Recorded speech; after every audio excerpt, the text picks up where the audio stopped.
Sir मैं इस बिजली कंपनी में 10 साल से जॉब करती हूँ। इस बिजली कंपनी में आवक जावक पद पे थी, ये सभी जानते हैं। 10 साल से मैं आवक जावक पद पे हूँ। मेरे खिलाफ कोई कंप्लेंट, कोई शिकायत नहीं हुई।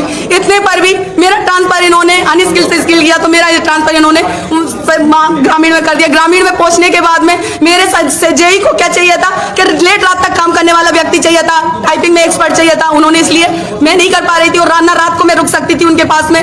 मैंने इस चीज की मना कर दी, तो गुप्त में मेरे जेई अमित सिंह ने मेरा ट्रांसफर गुप्त में शाम को 6 बजे के बाद में सर्किल ट्रांसफर का लेटर पहुंचा दिया, बिना नोटिस, बिना किसी चीज के। इन्होंने बिना बताए मेरे को जॉब से हटा दिया। मैं इसकी जानकारी लेने के लिए HR सर के पास में गई। HR सर मुझसे कहती है कि आप ना GM साहब से मिल लीजिए, महाप्रबंधक सर से। मैं महाप्रबंधक साहब के साथ में अपने साथी के साथ, पूनम गुप्ता के साथ में बुआ लगाती हुई आई, सर मुझको जॉब से ना निकाले, मेरे 3 बच्चे अनाथ हो जाएंगे, उनका कोई नहीं है, सर मुझे नौकरी से मत निकालिए। नहीं, आप MD सर से मिलिए, हमारे पास MD सर का आदेश है।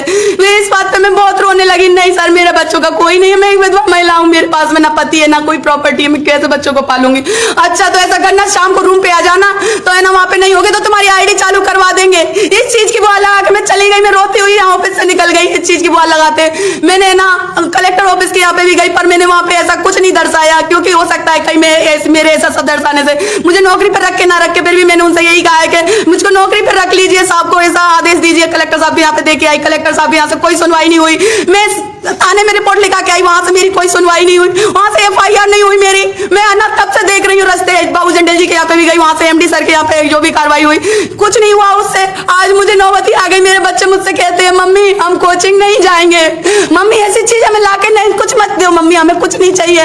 मेरे बच्चे एक बिस्किट के लिए भी बात नहीं कर रहे मुझसे कि मम्मी मेरे पास को हमको एक बिस्किट खाना है। मेरा 11 साल का बेटा अपनी चीजों से समझौता कर रहा है, मेरे जीते जी बच्चे मेरे समझौता कर रहे हैं, तो मेरे जीने का क्या अर्थ है? कि मैं तो बिल्कुल बैठ, इससे तो अच्छा भैया मैं मर जाऊं, या तो मुझे इंसाफ दिला दो, मुझे मेरी नौकरी दिला दो, ऐसे अधिकारी से पीछा दिला दो, छुटा दो, इतना तो कुछ है नहीं, तो मेरा इससे तो अच्छा मेरी जिंदगी खत्म हो जाए तो बढ़िया है। बताइए कि आप तेल डाल के यहाँ पर आए आप। सर मैं आज कितने दिन से बैठी बैठी मुंह देख रही हूँ कि मुझको बुलाएंगे, अब बुलाएंगे, पर कोई कार्रवाई पुलिस द्वारा भी मेरी FIR नहीं करी जा रही है, कोई सुनवाई नहीं हो रही है। मैं बार गुहार लगा रही हूँ कि मुझे मेरे बच्चों के खातिर बुला लीजिए। वो मुझको रूम पे क्यों बुलाते हैं? क्यों? अगर MD साहब का ये आदेश है कि उनको रूम पे बुला के तुम उनको आना बहाल कर दिया करो, तो भाई मैं चलने के लिए तैयार हूँ, पर